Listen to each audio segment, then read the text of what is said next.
say asking because that's essentially what it is. Mizzou is trying to be more definitive about it and say, this season, there will be no field stormings. And look, they'll probably be right. But it's still an ask. It's still a very strong, like, hey, please don't do this because it'll cost us $500,000. And we need that money. We can't give it to our opponents. There's actually maybe some teeth behind it, though. We can talk about how legitimate we think this might be. But as part of the release, there was a part of the statement that says, should a field incursion occur, we will be using cameras in the stadium to record and identify perpetrators. Perpetrators will be held to account. They may be trespassed from campus, fined, suspended, or expelled. That is in the official release from Mizzou today regarding field stormings. I personally think that's a mistake to approach it this way. It's not to say that you can have the field stormings and just accept the $500,000 penalty that then does go to your opponent if it's a conference game. I think we learned from basketball season that the non-conference just goes into like the general fund and it doesn't go directly to the opponent. So like they rushed the floor against Kansas. That worked out. They rushed the field against Kansas State. That worked out too. Like, exactly right. But this time you're going, well, we play Kansas this year. They're putting this out. Obviously, that would be the first game that anybody would, I think, consider it, even though you're supposed to beat Kansas. So I wouldn't expect it. The only game I really think it would be legitimate to rush the field is Alabama if you were to win that game. Yeah. All that being said, I hate to give credit to a program like Arkansas, but did you see what they're talking about doing for this year? Yeah. Is basically putting like a 3-minute countdown clock on the jumbo screen after a big win and say, let everybody leave the field. Let the opposing players, let the referees, let personnel get out of the way. You're going to see the countdown. When it hits 0, you may rush the field. Yeah. And what I believe that does, someone could correct me if I'm wrong, I think that would negate the fine and the penalty. That's what happened. There is a time aspect to it. It's a time window. Yeah. To me, if that's real and that is a way to avoid the penalty, it is crazy not to just do that at every school. I think you should. Why would a school not adopt that? I get it. There's like a liability thing and you don't want the headache of it.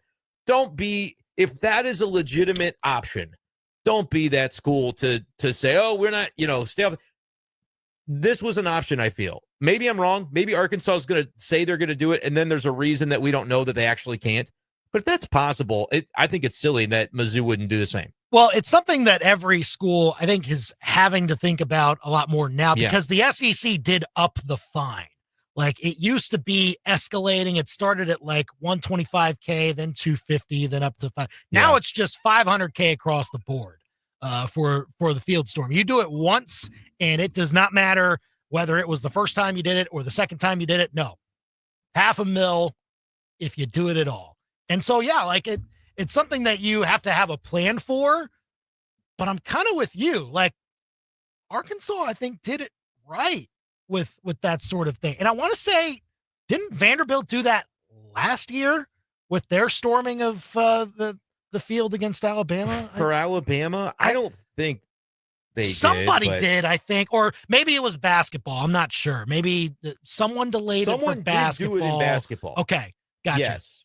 Yeah.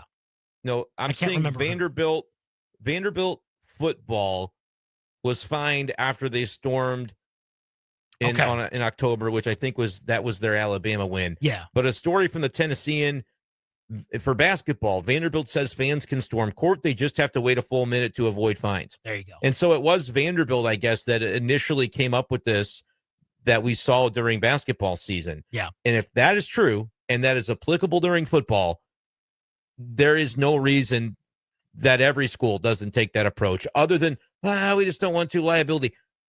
Do it. I mean, that's so much more fan-friendly than we're going to find our cameras and expel you, which, by the way, if 20,000 people are storming the field, how do you do good luck to the cameras. Yeah. I think that's like, it works if it's one or two guys and they're like, all right, I'm not going to be the one to do it.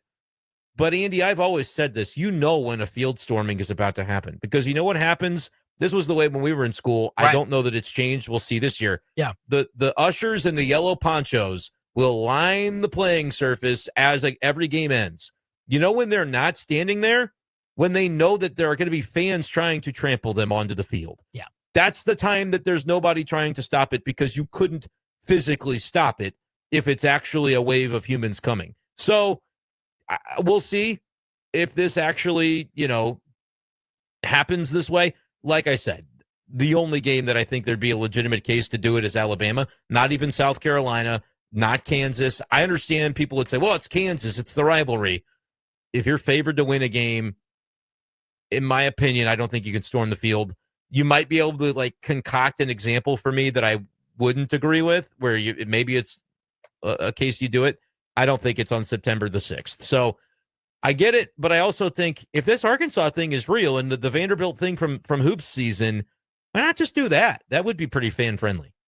Daniel texting in, my favorite part of that is, quote, we expect win, end quote, and I completely agree with that statement. I totally understand that, that's where I come down on this. I wonder, most of your games, I wonder if Drinkwitz do you think Drinkwitz will ever have this as a question that he has to answer, or is it not something that comes up with him? Because I feel like he might have a stance on this too. He obviously can't take a microphone like Dennis Gates did and say, please do not rush. That's a little more difficult, but no, he might. I don't know if he would be prompted to do it at one point. That's what I mean. Like it would be like in a press conference. Hey, this was the statement that was released by the university. Sure. In the statement, we expect to win. Tell us about the mindset that comes along with that. Like, I feel like there's a talking point for him in there somewhere akin to, hey, we sell out every home game. That's what we do at Missouri. That's what we do. That's the standard. That's the way it is. It doesn't matter who you're playing. Last year, that was his kind of calling card was you're coming to see the number 11 Mizzou Tigers. You're not coming to see their opponent. Exactly. And so you sell out every game. That's like the expectation that he wants to lay down at Mizzou. So I don't know if there might be an element of this baked into that, but I would like to think we could have a little bit of an ability to take ourselves less seriously than that. Yeah. Like, again, with Dennis Gates, it was very clear, you better rush the damn court, right? That's what he wanted to say against Kansas. Against that opponent, yeah, do it. Yeah, so, and for football, I just don't think it's the same. It's not apples and apples. I understand where they're coming out with, but when this release comes a week or two after the Arkansas release saying, hey, we're going to put a countdown clock up there and make sure everybody stays safe and then go nuts. Why am I siding with Arkansas compared to my own school and the way that they're approaching it? That just doesn't give me a good feeling. I wish they would consider something like the countdown clock, if in fact that is an option, and it seems to be. Call or text us 875-KTGR. Brad's here on the KTGR hotline. Brad, what you got? Guys, thank you. I want to first remind you guys that Arkansas has never done anything correct. Second thing is, hey, I'm sorry, I had to make that punch. Second thing is I don't know if Arkansas doesn't allow anybody drinking inside the stadium, but you can do a countdown. But I guarantee you there is thousands of college students that do not understand the clock counting down. They are going to see that whistle blow, and they are going running.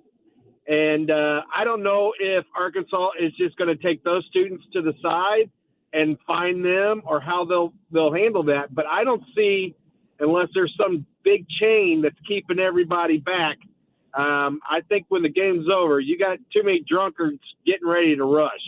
Thank you for taking the call. Yeah, for sure. Appreciate the call, Brad, here on the Big Show. And that's part of the safety of the folks that are in on that, that crew, that security crew, when they line it and they get the feeling that, they're probably going to start. Well, you don't want to be in that line of fire.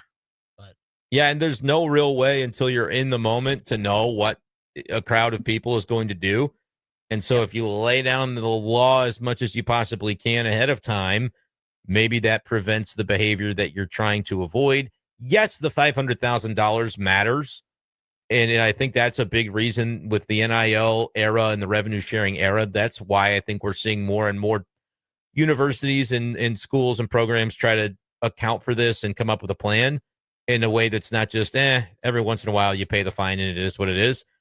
But I kind of do look at it and say, is there a way to where everybody can be happy? And maybe there's not. Maybe they've thought it through and they've determined that, as Brad said, nope, you can't count on these college kids who, maybe imbibing to read the clock. Yeah. Right? They can make PA announcements, though. That's what they did at basketball games. So I don't know.